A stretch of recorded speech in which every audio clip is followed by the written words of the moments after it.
Hey everyone, welcome to another Flower Letters behind the scenes question and answer. I'm Hannie Clark. I'm the author and the artist behind the Flower Letters, and I am very excited to share with you some interesting facts about one of my most favorite collections, which is our Regency collection, the Adelaide Magnolia. The Adelaide Magnolia Letters are our historical fiction love story that takes place during the Regency Era, which is the time of Jane Austen. The story unfolds in an epistolatory fashion through 24 letters, which you receive over the course of an entire year. And you kind of get to have this experience of eavesdropping on this story that's unfolding between our cast of characters. Mike and I settled on the Regency Era for our Adelaide Magnolia story in kind of a funny way.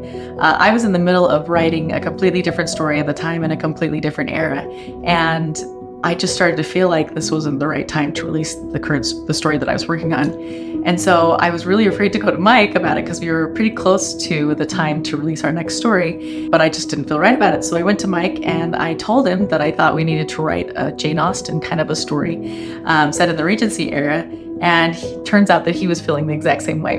So it was pretty easy to settle on that because Regency era, Jane Austen, anything is my most favorite time period, as are a lot of women's. So it was really fun to have the excuse to dive further into that era that I'd actually studied quite a bit. So it made writing the story quite a bit less stressful than it would have been if I hadn't already had all that background to go off of. So that's how we came about deciding on the Regency era. With all of our characters in the Flower Letters, Mike and I always decide on family names. We just really feel like that adds a special personal touch and meaning to each story for us. And we feel like our readers can feel that more personal touch. So Adelaide is a family name, and our daughter is actually named Adelaide.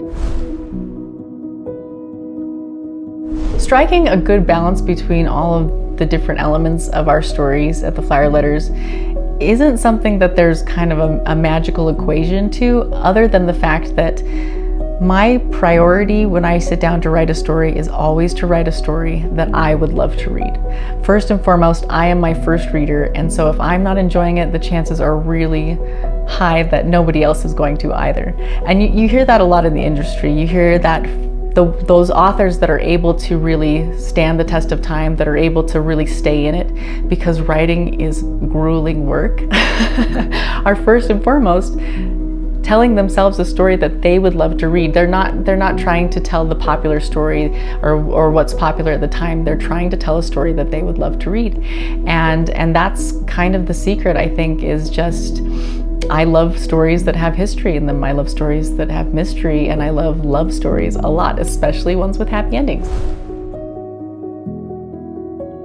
I've been a huge fan of epistolatory writing style since I read Dear Mr. Henshaw in like third grade. I just loved the way that a story unfolded in a letter or through a set of letters.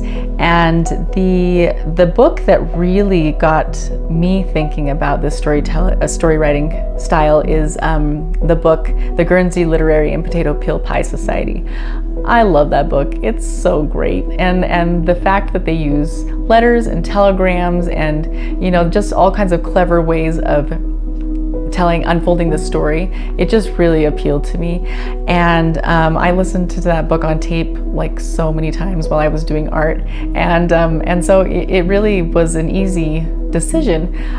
The other reason why I think it works so well for me as a writer is because the kind of writing that I've done most in my life since I was really, really young, like younger than 9 or 10 years old, I've always kept a journal, and writing in a journal is like writing a letter to yourself often, or writing a letter to your posterity, or whoever's going to read it eventually, or not going to read it. But that style of writing is I'm very fluent in it.